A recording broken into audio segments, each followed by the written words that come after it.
A lot of these farms, they don't make a lot of money, but it's a way of life, and they love their way of life, and they love that dirt. That dirt is the most beautiful thing they've ever seen. They love it. I mean, they're farmers. They love doing it. They don't know how to do anything else, but they don't want to do anything else. Keep these comments from Trump in mind as we take a look at how his isolationist trade and tariffs policies are impacting some American farmers. You ever think when you voted for President Trump that things were going to cost you more and you were going to lose money?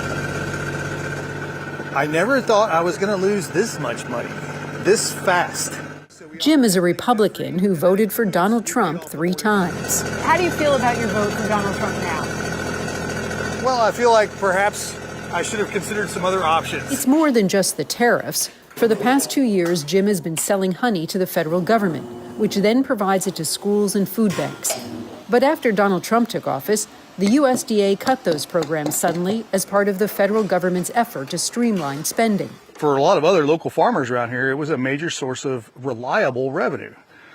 For me, it's going to cost me around $150,000 a year. $150,000. Yeah, roughly 50% of my revenue. 1 in every 4 rows of soybeans in every field in the entire United States of America has to go abroad.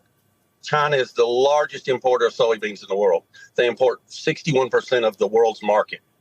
Last year, we sent around $12 billion, I think $14 billion worth of soybeans the year before. For the first time in 20 years, China's bought 0 soybeans and 0 new crop corn out of this country. 0? So we went from 12 billion to 0. China consumes 61% of soybeans produced worldwide.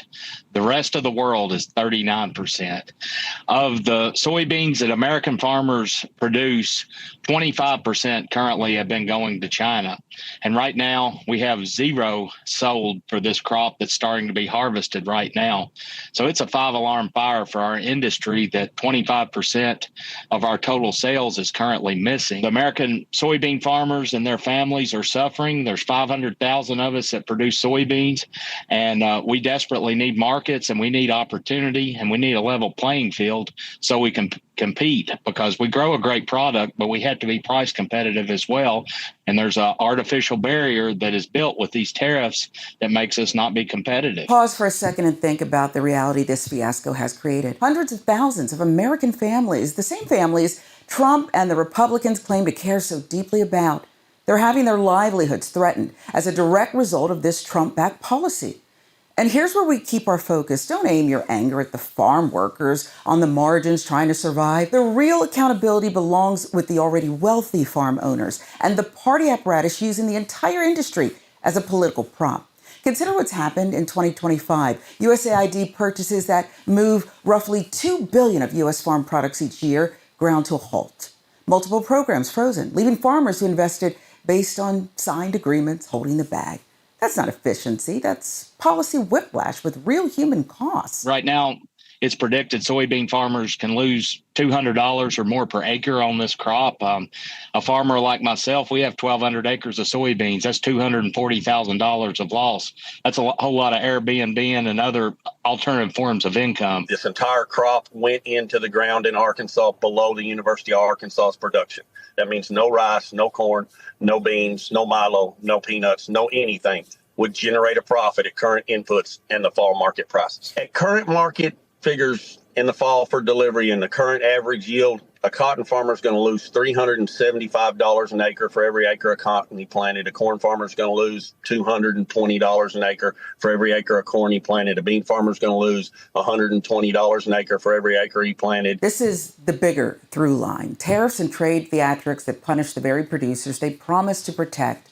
Farmers and AG economists warn soybean tariffs raise input costs from equipment to fertilizer, trigger retaliation abroad, erase key export markets, especially for soybeans. In fact, farm leaders say retaliatory measures have made U.S. soy uncompetitive against Brazil, with major buyers shifting away. Some describe it as a 5-alarm fire, as a quarter of historical sales vanish, prices running 20% higher. That's how you get crops to the field and no buyers at harvest. It's not complicated. If you build tariff walls, you shrink markets, you shift the pain to the families who cannot absorb this. Fertilizer, fungicides, pesticides, seed, all the other things that go into commodities farming, those prices are at an all-time high. and then the price of the commodities themselves are at an all-time low. We don't just feed the United States, we feed the world. So farmers have always very heavily relied on the international sales presence to keep things driving from a financial perspective in rural America. $66 billion is very welcome. That will help. But these other economic factors are still going against them. And while the support in the Big Beautiful Bill is welcome, that doesn't necessarily address those longer term issues. A USDA study found that over 2/3 of crop workers are foreign born. This same study found that 42% of crop workers do not have proper work authorization. But collecting reliable data for the industry as a whole is challenging. There's generally a shortage of farm labor, which is the reason why you have a lot of these undocumented workers working on American farms. The administration contends that there are enough workers, native-born workers, to take their place. But most people in agriculture just think that's not a realistic expectation to have people with no experience in agriculture take these jobs for very low pay. Your choice as a farmer and a worker is, I'm not going to harvest my crops and make a profit, or as a worker, I'm not going to be able to get a job. You just work around that system, and that's led to undocumented immigration. I really believe that this is a direct result of having people in control of agricultural policy that just don't understand agriculture. There's also a straightforward way to relieve this chronic labor squeeze that keeps fields from being planted, picked, and processed. Just fix immigration. A modernized pathway that lets longtime farm workers earn legal status and ultimately citizenship would stabilize crews. It would protect workers from exploitation and bring more people fully into the tax base, state and federal, just like any other workforce. Analysts tracking 2025's downturn note steep drops in agricultural labor. At the same time, tariffs and lost markets bite. Without people, cows don't get milked, crops don't get harvested.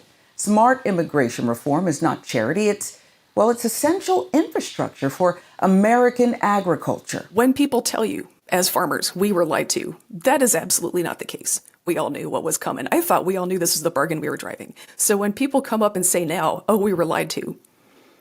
By what, your own eyes? You didn't notice last time he did this? What do you mean you were lied to? To genuinely think you were lied to.